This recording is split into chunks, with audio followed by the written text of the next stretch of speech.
Hello, everybody, and welcome to On of Thy Podcast. This is the weekly DCTV Arrowverse podcast where we discuss everything Arrowverse. I'm your host, Declan McKinney. You may know me as the host of DCTV Talk, and with me, as always, is my co-host Dan McCance, otherwise known as Mule Kick Media. Hey, what's up? I'm a bit rusty today. Well, these past few days, aftermath of Wales Comic Con, which both of us went to. We actually forgot to promote it on the last podcast. Yeah. That was something we talked about before, and we never actually did. Yeah, we promoted it like a few weeks ago, and then it just kind of dropped off. But how would you describe our experience at Wales Comic Con? It was a one of a kind. It certainly was different, shall we say, to Heroes of Villains. Yeah, it wasn't quite well as planned or organised as some other events. Yeah. Although you did get winked at by Charlie Hunnam. I did, yeah. I did get some very personal eye contacts with Green Arrow future himself, Charlie Hunnam, which was very, very nice. I mean, it got so bad in the photo ops to the point where me and you were stood in the queue looking at photos at Heroes and Villains in San Jose, which was going on at the same time. Oh, yeah, that was just like, we looked at them and it was just like... Look at this better show. Why couldn't we be there? Why can't I be meeting Candice Patton and Colton Haynes? Yeah. Nightmare. Yeah, Wales Comic Con, it was alright, it's just the photo ops were an absolute disaster. Yeah. Although we got some exclusive scoop for Elseworld crossover. Yeah. Not. Well, we got to speak to Elizabeth Tulloch, who's going to be playing Lois Lane, and she was really sweet, actually. She was actually my favourite person I met, actually. I really liked talking to her. She was really cool. She was just saying how great it was to be working with Melissa and Grant and Stephen and Tyler, and she wants a Superman and Lois spin-off, so there you go. You heard it here first. And also we spoke to Jeremy Davis, who is going to be playing Dr. John Deegan, Dr. Destiny. And he was really cool as well. Very lonely. He was a lonely boy. He didn't.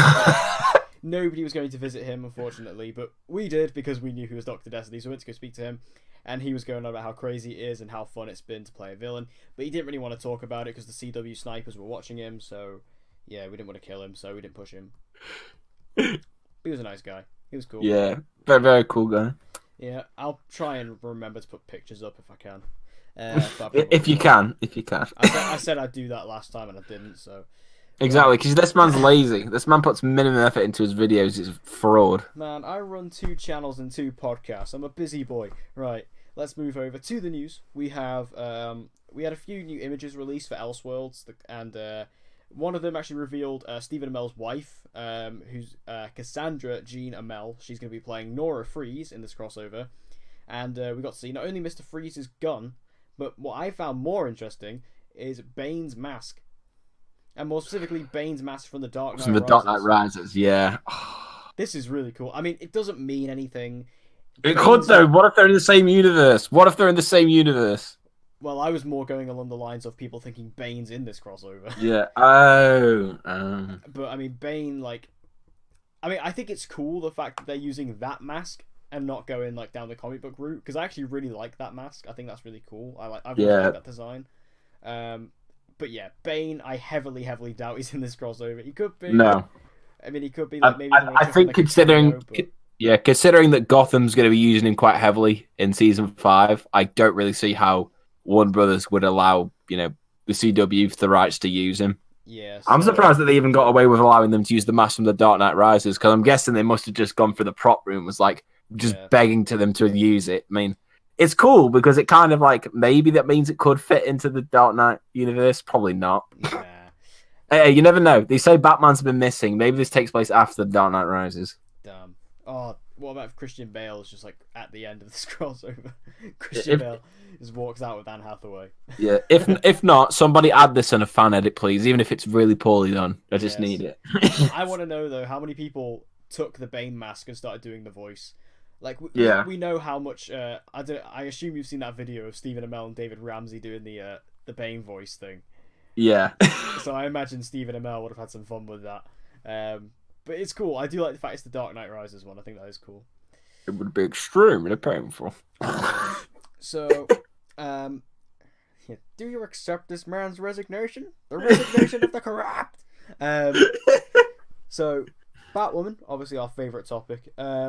Oh, don't get me started on this. Obviously, Batwoman, she's going to be appearing in this crossover, and then she's going to be getting her own series over on the CW. And the pilot for that is looking to start filming in April of 2019.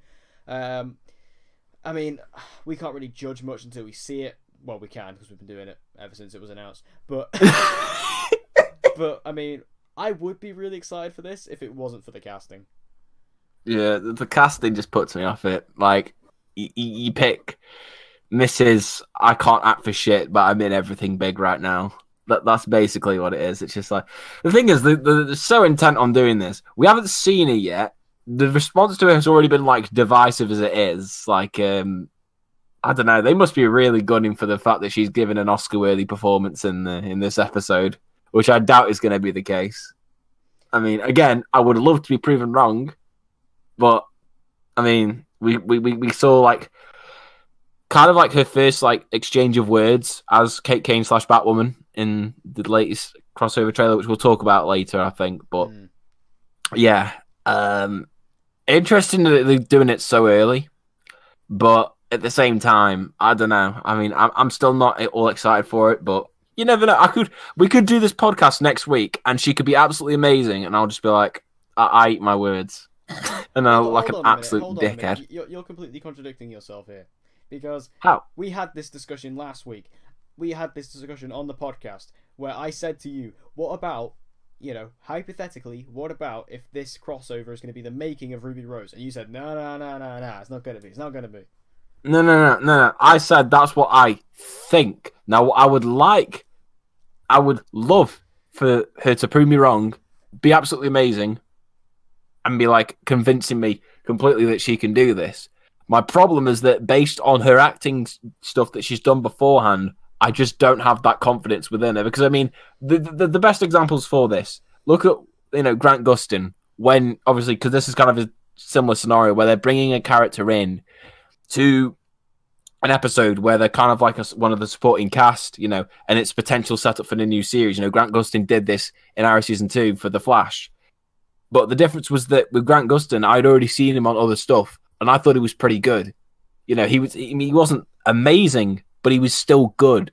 Whereas with Ruby Rose, everything that I have seen her in has been just shit. Like The Meg, Resident Evil 7, The Final Chapter, one of the worst video game movies ever made. Triple X Return of Xander Cage. The only thing I've seen her in when she was decent, was John Wick Chapter 2. And that was because she didn't utter a single word of dialogue because her character was a mute. That's it.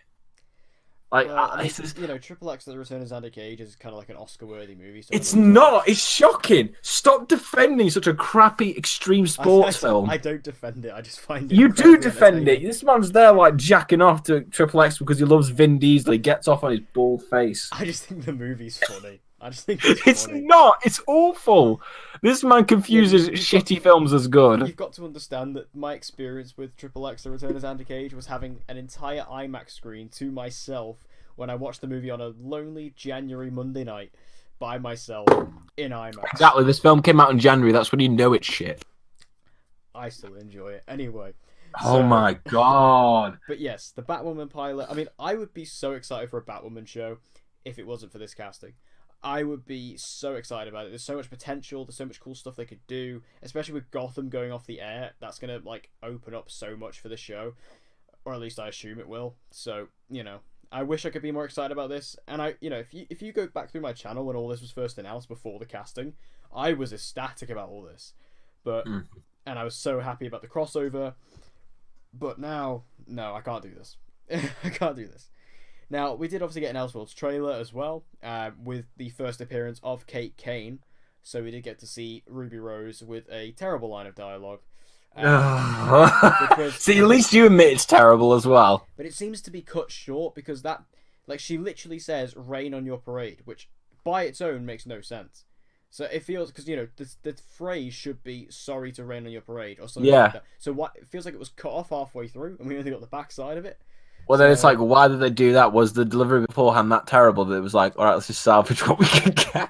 Yeah, so for this trailer, I mean, it was a minute long, but it was a minute and a half long, but it was pretty cool. We did get to see, all the different changing and how they're having to deal with it. What I really liked as well is that, there's a really cool symbolism shot where you get to see Oliver, without his shirt on, and he has no scars or, cuts or anything like that, and then Grant lifts up his shirt and he has all the cuts. Yeah. From like the 5 years in hell. That's really cool. I like that little detail. Yeah. I mean, it's weird because it's something that I didn't notice the first time around. Like, and I think it's because you don't usually. It's not something that really like catches your attention, but it's like you watch it the next time around. It's like you realize just like how many scars Oliver has on his body. It's just like you see Stephen Amell waking up as Barry Allen. It's just like, oh shit, where did they all go? Yeah, it was a bit strange. I wonder if they'll give him like the little, the tattoo that was burnt. Yeah. I wonder if they'll give him. Oh, just for them Prometheus memories. Yeah. Can Josh Segura just play a cop in this, please? Yeah, I mean, I'm physically still not over the that photo. I can't. That's genuinely the thing I'm most excited about. Yeah, I can't wait for that scene. Speaking of that, obviously we saw Liam Hall in those photos, who's Joe Wilson. In this trailer, I don't know if you saw this. It's like literally like a slight second. It's like you blink and you'll miss it. But there's a shot of Joe in Slade's suit. Did not see this. Like, it's like right at the very end before it cuts to it. It's like there's like a shot where he's like decimating some cops and he's in like Deathstroke suit.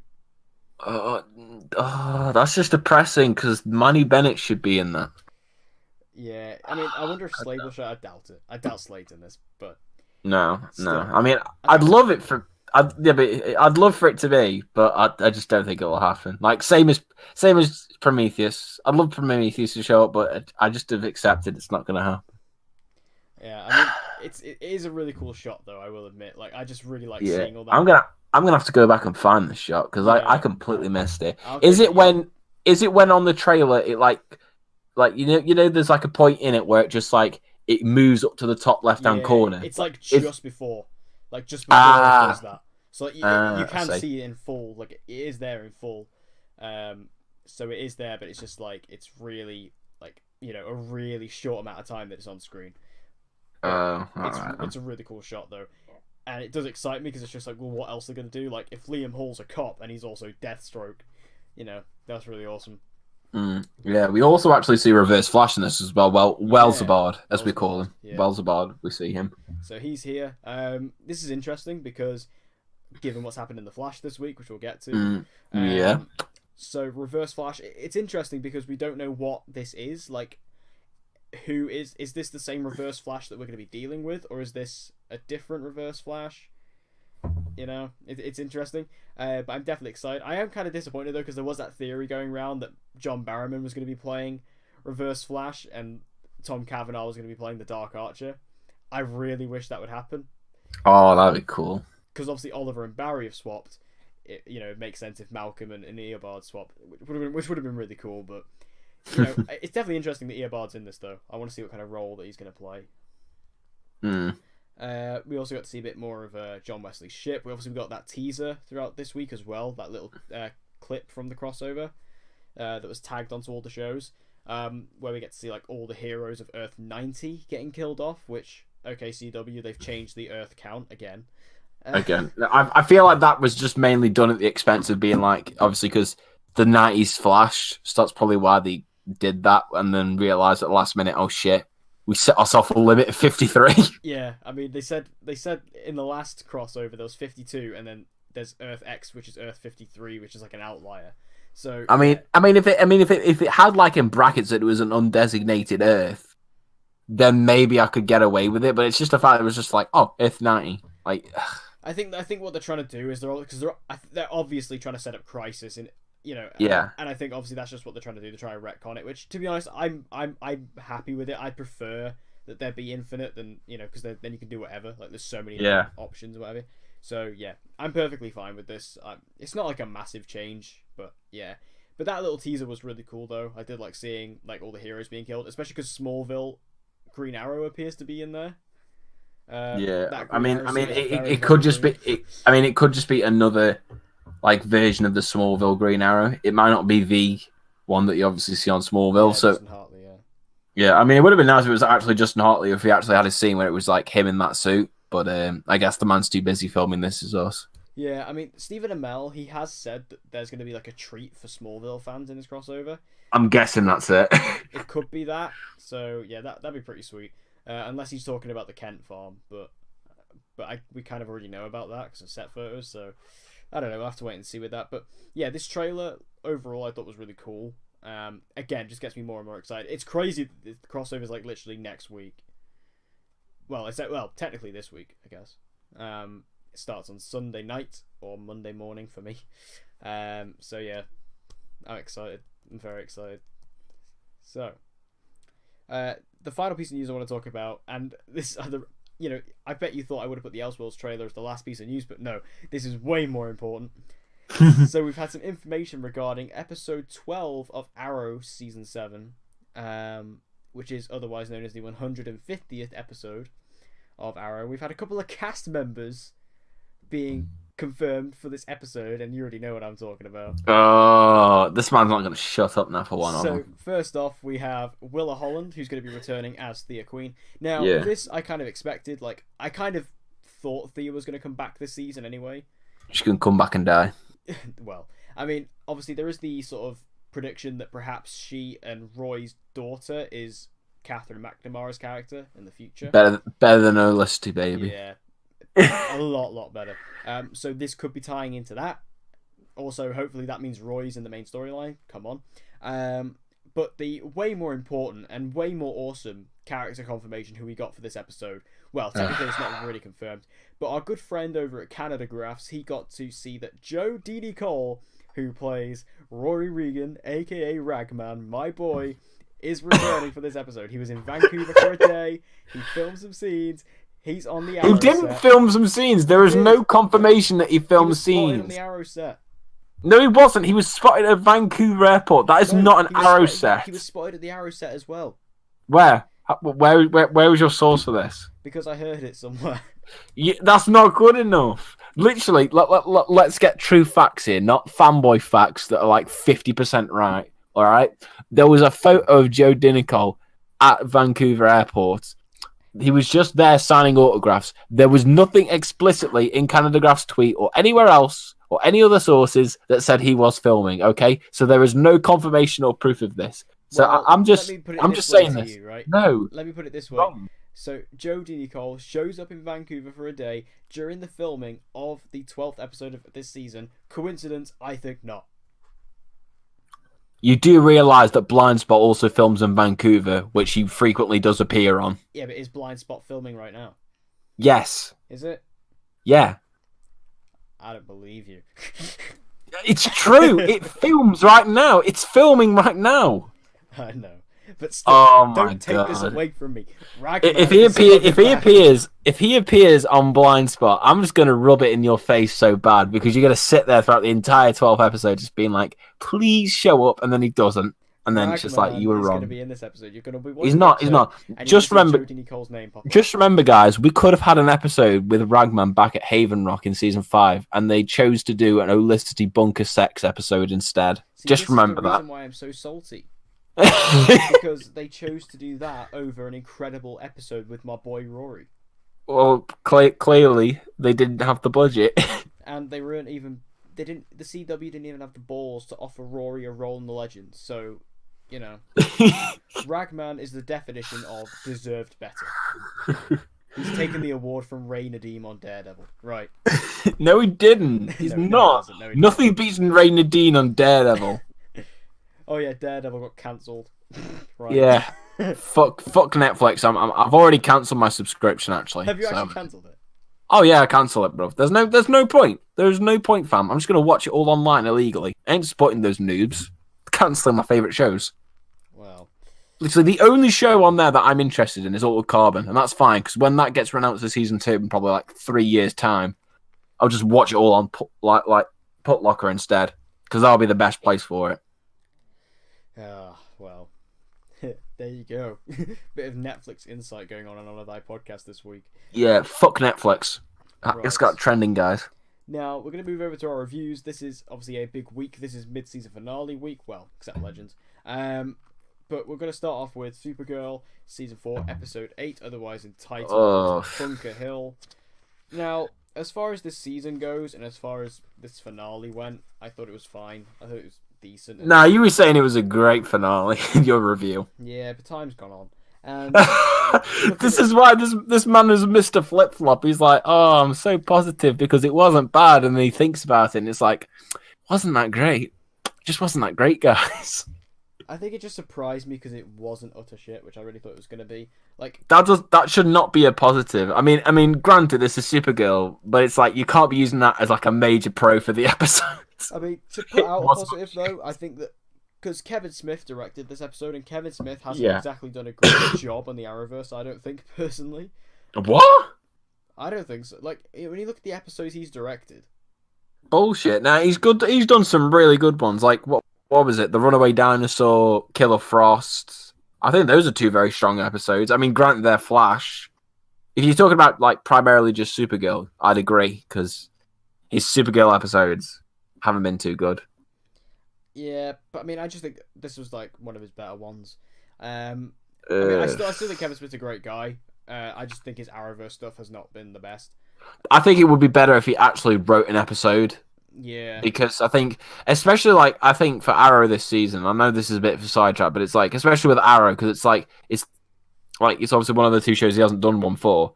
And considering Arrow's using so many characters, I'm just surprised he's not directed one for there, but